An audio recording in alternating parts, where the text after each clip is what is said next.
for 47 We all years. know that Scott Jennings is more than happy to defend a war with a country that starts with the letters IRA that we are currently failing, that is going to put us trillions and trillions of dollars more in debt. I was only a few years old while you were in the administration defending prior endless wars. Now this war is failing. 8 weeks is endless to you? Okay, you said it was going to be 4 to 6 weeks. You have the attention span of a gnat? Homie, I debated you on TV 4 to 6 weeks ago, and you said we were weeks away from it. Now you're making condescending remarks because you can't defend the fact that this war is not going your way. Wait, one more time. Not going Name your way. one political concession. Name one political concession. Whoa, Honestly, guys, I'm not going to have this guy's Everybody, in my face. everybody, hang tight. Honestly. Okay.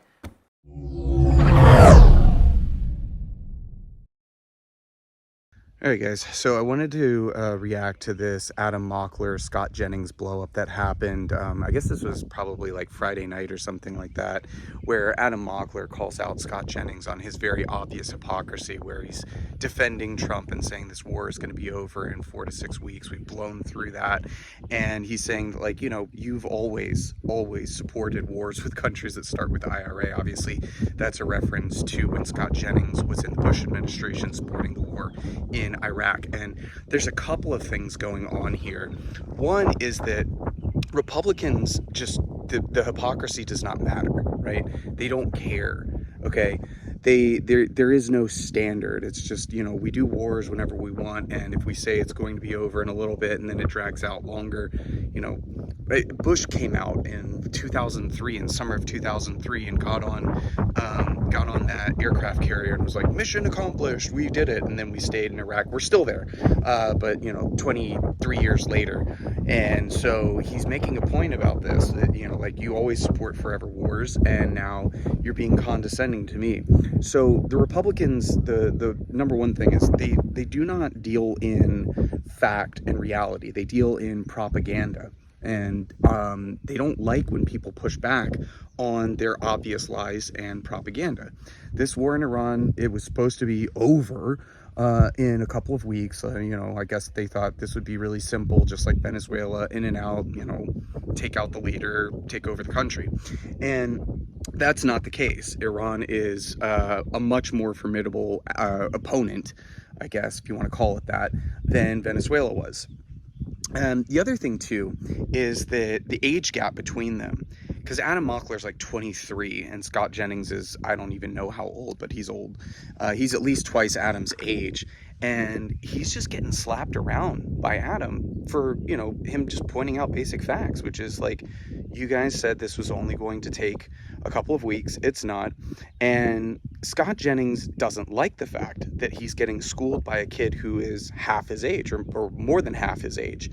And it's just, it's funny to me that, like, the chair of the FCC, Brendan Carr, you know, who straight from Project 2025, is in the midst of reviewing the license of ABC for a joke that Jimmy Kimmel made about, you know, Melania having the glow of an expectant widow, which the joke is, like, everybody knows Melania really doesn't actually like Donald Trump. It's very clear. You see it in video all the time. They, you know, like, he'll try and, like, hold Melania's hand, Trump will, and she'll slap his hand away. Or, like, he'll look at her and she'll smile and it's really fake. And as soon as he looks away, she just, like, resting bitch face, like, it just drops out of her face immediately. And so Brendan Carr's going after ABC, reviewing their, you know, we'll review your license for Jimmy Kimmel making a joke, as they pretend to, you know, care about the Constitution and care about free speech. And the left is always trying to suppress our free speech. It's not fair. And then at the same time, you know, he's analyzed what happened between Scott Jennings literally saying, get your fucking hand out of my face on national TV, to Adam, who is somebody who's on his, you know, on the panel with him. They're supposed to be having a debate. Brendan Carr's, yep, that's totally fine. Totally fine. Doesn't matter. You know, that there's nothing wrong there. So the hypocrisy of, like, what constitutes violent rhetoric. That's kind of a threat. Like, get your fucking hand out of my face. Like, he's doing this, like, he's using his hands, he's pointing, but it wasn't like in a threatening way. He just doesn't like the fact that he's having his pants pulled down by a kid who's 23. And the other thing is that they really just, they don't have anything left in the tank to support the things that they're desperately trying to support. Everybody knows that the Iran war is going poorly. Like, even MAGA thinks that like this war is not going very well. And Trump's approval rating is in the toilet for everything. People know that like the gas prices, the inflation, it's all linked to this totally optional war with Iran that Trump and Netanyahu decided to start. And so shout out to Adam Mockler. I love seeing this.